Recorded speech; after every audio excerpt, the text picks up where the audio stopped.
পিরোজপুর জেলার ভান্ডারিয়া উপজেলা চেয়ারম্যান হিসেবে টানা দ্বিতীয়বারের মতো বিনা প্রতিদ্বন্দ্বিতায় নির্বাচিত হলেন মিরাজুল ইসলাম।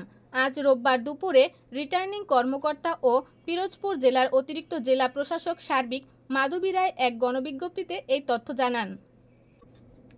গণবিজ্ঞপ্তিতে জানানো হয়, ভান্ডারিয়া উপজেলা চেয়ারম্যান পদে মোট 4 জন প্রার্থী মনোনয়ন দাখিল করলেও যাচাই বাছাইকালে মাহিবুল হোসেন মাহিম নামে একজন প্রার্থীর মনোনয়ন বাতিল হয়।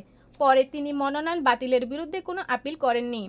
মনোনয়ন প্রত্যাহারের শেষ দিন রোববার এহসান হাওলাদার ও সালাউদ্দিন হাওলাদার নামে 2 জন চেয়ারম্যান প্রার্থী সশরীরে জেলা রিটার্নিং কর্মকর্তার কার্যালয়ে উপস্থিত হয়ে তাদের মনোনয়ন প্রত্যাহার করে নেন। এতে আর কোনো প্রতিদ্বন্দ্বী না থাকায় মিরাজুল ইসলামকে পুনরায় উপজেলা চেয়ারম্যান হিসেবে ঘোষণা করেন নির্বাচন কমিশন। গত 5 বছর চেয়ারম্যান থাকাকালীন সময়, বিশেষ করে করোনাকালীন সময় ও বিভিন্ন উৎসব পার্বণে উপজেলার সাধারণ মানুষের পাশে দাঁড়িয়ে বিভিন্ন সময় প্রশংসা কুড়ান মিরাজুল ইসলাম। তিনি 2023 সালে বাংলাদেশের শ্রেষ্ঠ উপজেলা চেয়ারম্যান হিসেবেও নির্বাচিত হন। টানা দ্বিতীয়বারের মতো নির্বাচিত উপজেলা চেয়ারম্যান মিরাজুল ইসলাম ভান্ডারিয়া উপজেলা আওয়ামী লীগের সাধারণ সম্পাদক ও জেলা আওয়ামী লীগের সদস্য। রিপোর্টার, প্রেসটাইমস24.com।